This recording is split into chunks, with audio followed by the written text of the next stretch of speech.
दोस्तों, आपकी तादाद से मुझे कुछ नहीं लेना है, आपके हौसले से हमें लेना है।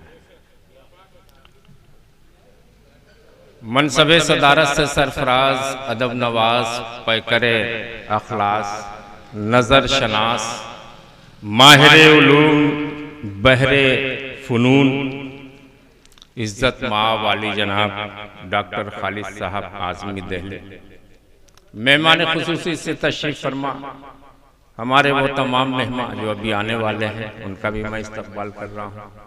दोस्तों, आज का ये प्रोग्राम इंडियन गैस सर्विस के प्रोप्राइटर सैयद इबरत साहब, उनके बड़े भाई अशरफ साहब की कोशिशों से मुनक़िद हुआ है और इस पर एक हेडिंग दी गई है बैनर पे, 77वें गणतंत्र दिवस के मौके पर। दोस्तों, ये जो 26 जनवरी हम मनाते हैं, ये गणतंत्र दिवस के मौके पर मनाते हैं। उसी दिन हिंदुस्तान का संविधान लागू हुआ था। पढ़ा लिखा मजमा है, एक एक बात की तायद करेगा। तो उस संविधान ने हमें कई मौलिक अधिकार दिए। डॉक्टर साहब, थोड़ा संजीदा गुफ्तगू है, लेकिन मैं मुद्दे तक आना चाहता हूं, जिसमें शिक्षा का अधिकार भी दिया गया और धार्मिक स्वतंत्रता का। मैं बहुत तवील गुफ्तगू उस हवाले से नहीं करना चाहूंगा, लेकिन जहां तक धार्मिक स्वतंत्रता का सवाल है, उसी के पीछे हमारी संस्कृति भी छिपी हुई है। हमारी तहजीब उसी से पोशीदा है और उसी संस्कृति से निकलते हैं रस्मों रवायत, परंपराएं, त्योहार। ये सब हमारी संस्कृति की देन है और उसी संस्कृति, उन्हीं त्योहारों से निकलती है हमारी एकता। उसी ने हमें मुत्तहिद होने का पैगाम दिया।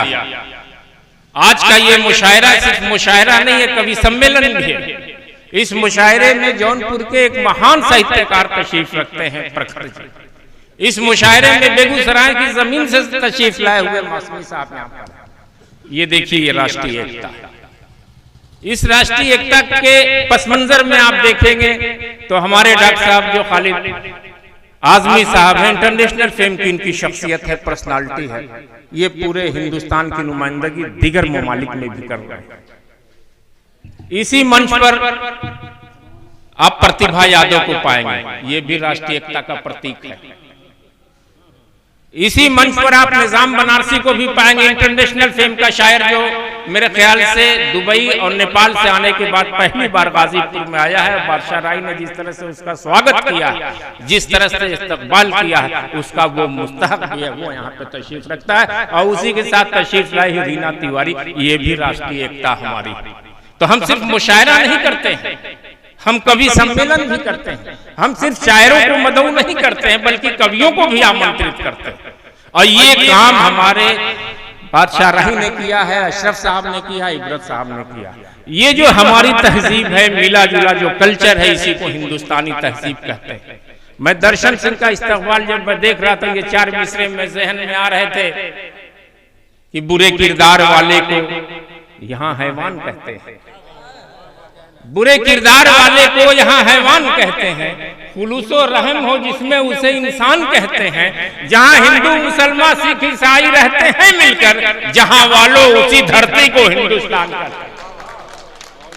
खालिद आज़मी साहब जब हमारे मुल्क की नुमाइंदगी दूसरे ममालिक में जाकर करते हैं, तो पत्रकार उनसे पूछते हैं कि खालिद साहब, हिंदुस्तान का क्या माहौल है, किस तरह की आबो हवा है। ये खालिद आज़मी साहब पढ़ा लिखा आदमी अपने हिसाब से गुफ्तगू करता है, कितनी खूबसूरती से बात को रखता है कि होती है जिसकी सुबह